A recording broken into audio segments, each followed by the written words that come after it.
అద్వానికి అస్వస్థత. BJP senior నేత మాజీ ఉప ప్రధాని ఎల్కే అద్వానీ తీవ్ర అస్వస్థతకు గురయ్యాడు. దీంతో ఆయనను కుటుంబ సభ్యులు ఢిల్లీలోని ఇంద్రప్రస్థ అపోలో హాస్పిటల్లో చేర్పించారు. ప్రస్తుతం ఆయన న్యూరాలజీ విభాగంలో ట్రీట్మెంట్ తీసుకుంటున్నారు. 97 ఏళ్ల వయసున్న అద్వానీ కొంతకాలంగా అనారోగ్య సమస్యతో బాధపడుతున్నారు. ఈ ఏడాదిలో ఇప్పటి వరకు 4 సార్లు ఆసుపత్రిలో చికిత్స. 97 ఏళ్ళు అంటే ఏం సహకరిస్తుంది బాడీ? పెద్ద మనిషి. అయితే లాల్ కృష్ణ అద్వానీ గారి గురించి మనం చెప్పాలా. లాల్ కృష్ణ అద్వానీ గారు భారతీయ జనతా పార్టీ సంఘ్ ఆ పక్షానికి సంబంధించినటువంటి నాయకుడు. ఇక్కడ లాల్ కృష్ణ అద్వానీ గారు బీసీలకు చేసినటువంటి కార్యక్రమం చెప్పాలి. మండల్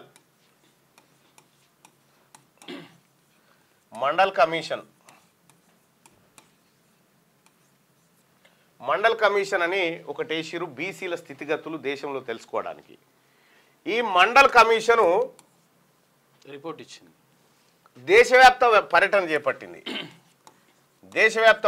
చేపట్టి రిపోర్ట్లు తయారు చేస్తుంటే దీన్ని డైల్యూట్ చేసేందుకు సారు మండల్కు కమండల్ యాత్ర మొదలుపెట్టిండు. దీనికి ఆపోజిట్గా దీన్నే కమండల్ యాత్ర అంటారు. దానికి కమండల్ యాత్ర అంటే ఇదేంది, రథయాత్ర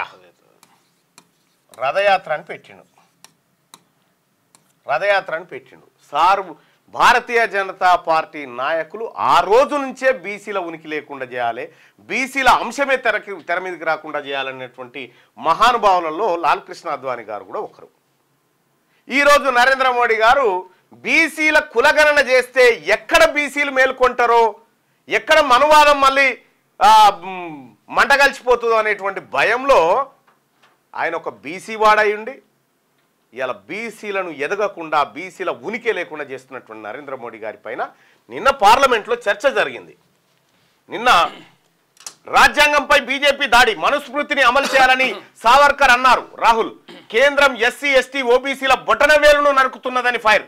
రాజ్యాంగంలో భారతీయత ఏమీ లేదని దాని స్థానంలో మనుస్మృతిని తీసుకురావాలని సావర్కర్ స్పష్టంగా చెప్పారు. అదే తీరుగా బీజేపీ వ్యవహరిస్తున్నది. 24 గంటలు రాజ్యాంగంపై దాడి చేస్తున్నది. కాంగ్రెస్ ఇండియా కూటమి పార్టీలు రాజ్యాంగ రక్షకులైతే బీజేపీ ఆర్ఎస్ఎస్ మనుస్మృతి మద్దతుదారులు. మీరు ప్రధాని మోడీ ధారావిని అదానికి అప్పగించి అక్కడ చిరు వ్యాపారుల బొటనవేలను నరికేశారు. అగ్నివీర్ స్కీము, పేపర్ లీకేజీలతో యువత మద్దతు ధర కోసం కొట్లాడుతుంటే టియర్ గ్యాస్ ప్రయోగించి రైతుల లెటరల్ ఎంట్రీ ద్వారా ఎస్సీ ఎస్టీ ఓబీసీల బొటనవేలను నరికేశారని చెప్పి నిన్న రాహుల్ గాంధీ గారు చాలా స్పష్టమైన స్పీచ్ను మాట్లాడిండు పార్లమెంట్లో. ఎంత అంటే రాహుల్ గాంధీ గారి మాటలకి ప్రధాని దగ్గర సమాధానం ఉండదు. పైగా ఓ ఉద్దరవరుడు రాహుల్ గాంధీ గారు మాట్లాడుతుంటే ఓ ఉద్దరవరుడోరి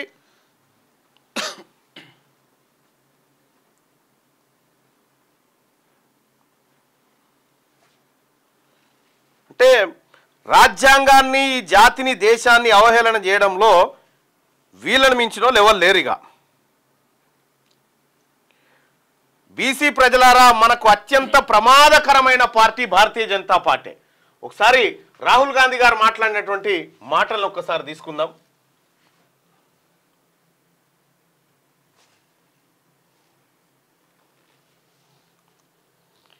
తిరుగుతుంది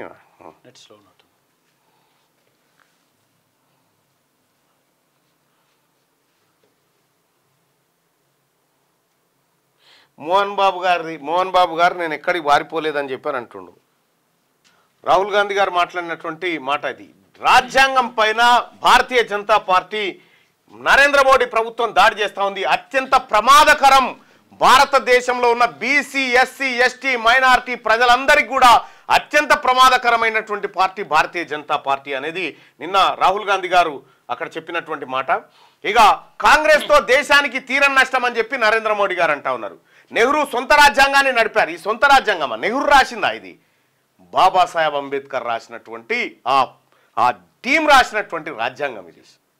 గాయంత సోయి లేకపోతే ఎట్లా? మోడీ గారు దొంగచాటుగా కాన్స్టిట్యూషన్ సవరించారని ఫైర్ అట. దొంగచాటుగా సవరించారట. ఇదే కాన్స్టిట్యూషన్ కదా ఉన్నది. ముఖ్యమంత్రి గౌరవ రేవంత్ రెడ్డి గారికి నేను ఒక రిక్వెస్ట్ చేస్తా ఉన్నా సార్, ప్రతి విద్యార్థికి భారత రాజ్యాంగం పుస్తకాన్ని మనం అందజేయాలి. తెలంగాణ రాష్ట్రంలో ఉన్నటువంటి ప్రతి విద్యార్థికి భారత రాజ్యాంగ పుస్తకాన్ని మనం అందజేయాలా. భారత రాజ్యాంగ ఔన్నత్యాన్ని మనం కాపాడాలి, కాన్స్టిట్యూషన్ మనం కాపాడుకోవాలి. ఇక దొంగచాటుగా కాన్స్టిట్యూషన్ సవరించారని ఫైర్. దేశంలో 55 ఏళ్ల పాటు ఒకే కుటుంబం అధికారంలో ఉన్నది. ఆ సమయంలో దేశానికి తీరం నష్టం జరిగిందా? ఒకప్పుడు దేశం దగ్గర తిండి గతి లేకపోతే ఈ దేశాన్ని బ్యాంకులను జాతీయకరణ చేసి పారిశ్రామిక విధానాలు తీసుకొచ్చి పంచవర్ష ప్రణాళికలు పెట్టి అవును నరేంద్ర మోడీ గారు చెప్పాలా. నరేంద్ర మోడీ గారు ఇందిరాగాంధీ ఈ దేశం కోసం ప్రాణాలు అర్పించింది. రాజీవ్ గాంధీ ఈ దేశం కోసం తునాతునకలైపోయాడు. నెహ్రూ కొన్నేళ్ల పాటు జైలు జీవితాన్ని గడిపాడు. మీ చెప్పు సార్ ఏమనుంటే, మీ చెప్పురేమనుంటే, మీ చరిత్ర మొత్తం రక్తసిక్తమే అయి ఉన్నది కదా, మీ చేతులు రక్తంతో తడిచున్నాయి కదా. ఈ దేశంలో మీరా మాట్లాడేది? దేశంలో 55 ఏళ్ల పాటు ఒకే కుటుంబం అధికారంలో ఉంది. ఆ సమయంలో దేశానికి తీరని నష్టం జరిగింది. ఎమర్జెన్సీ అనేది ఓ చీకటి అధ్యాయం. ఎమర్జెన్సీ చీకటి అధ్యాయం కాదు. ఆ రోజు దేశ పరిస్థితుల నేపథ్యంలో జరిగినటువంటి ఘటనలు పుంజాల శివశంకర్ రాసినటువంటి పుస్తకంలో అది ఉంది. మీరంతా కలిసి దేశాన్ని విచ్ఛిన్నం చేయాలని కుట్రలు పన్నుతున్న టైంలో కొన్ని ప్రత్యేక నిర్ణయాలను ఆ రోజుల్లో తీసుకోవడం జరిగింది. నిజంగా ఈ దేశాన్ని ఏకఛత్రాధిపత్యంగా పరిపాలించాలనుకుంటే ఇందిరాగాంధీ గారికి వచ్చినటువంటి మెజారిటీతో ఎప్పుడు చేసేది. మళ్ళీ ప్రజాస్వామ్య పునరుద్ధరణకు పూనుకుందే ఇందిరాగాంధీ గారు. ఆ మచ్చను కాంగ్రెస్ ఎన్నటికీ చెరిపేసుకోలేదట. అదే నరేంద్ర మోడీ గారు, మీరు కానీ మీ భారతీయ జనతా పార్టీ కానీ ఈ దేశానికి పట్టినటువంటి క్యాన్సర్ లాగా ఉంది. స్వాతంత్రానంతరం కొందరు స్వార్థపరుల వల్ల దేశ ప్రజలు అనేక కష్టాలు పడ్డారు.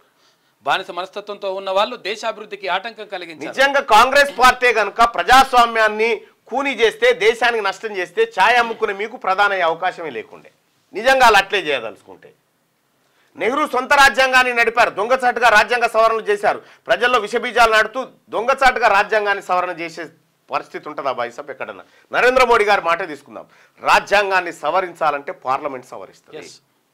దొంగచాటుకి ఎట్లయితుందా? దొంగచాటుకు సవరణ ఎట్లా జరుగుతుంది? సభల్లో ప్రవేశపెట్టాలి వాళ్ళు మెజారిటీ. దొంగచాటుగా అదానికి అప్పనంగా కట్టపెట్టినట్టు కాదు. అదాని మీద అమెరికాలో కేసు అయింది. అరెస్ట్ వారెంటే, డైరెక్టు నోటీస్ కూడా కాదు, అరెస్ట్ వారెంటు. నీ దోస్తు అదానికి ఏది ఎలక్ట్రిసిటీ కాంట్రాక్ట్లు ఇవ్వమని శ్రీలంక ప్రభుత్వం మీద మీరు ఒత్తిడి తెచ్చినట్టుగా శ్రీలంక ప్రభుత్వం చెప్పింది. ఇవి దొంగచాటు పనులు అంటారు నరేంద్ర మోడీ గారు. ఇవి భారత రాజ్యాంగాన్ని సవరించడం దొంగచాటుగా చేస్తారా? సాధ్యమవుతుందా? అది సాధ్యమవుతుందా? మీరు పూరాగా చదువుకోకపోతే, చదువుకున్నోడు చెప్తేనే వినకపోతే. ప్రజల్లో విషబీజాలు నడుతూ దేశ ఐక్యతను దెబ్బతీశారు. రాజ్యాంగాన్ని కూని చేసేందుకు కాంగ్రెస్ ప్రయత్నించింది. రాజ్యాంగ ఔన్నత్యాన్ని దెబ్బతీసిందని చెప్పేసి ప్రధాని నరేంద్ర మోడీ అంటున్నారు. అయ్యా, మీకు చదువు రాదు, మీ డిగ్రీల సంగతి కేజ్రీవాల్ గారు చెప్పిండు. ఎప్పుడు మీరు ఏం చదువుకురో ఎక్కడ లెక్కాపత్రం లేదు, కానీ యూనివర్సిటీలలో మాత్రం కాగితాలు పుట్టినాయి.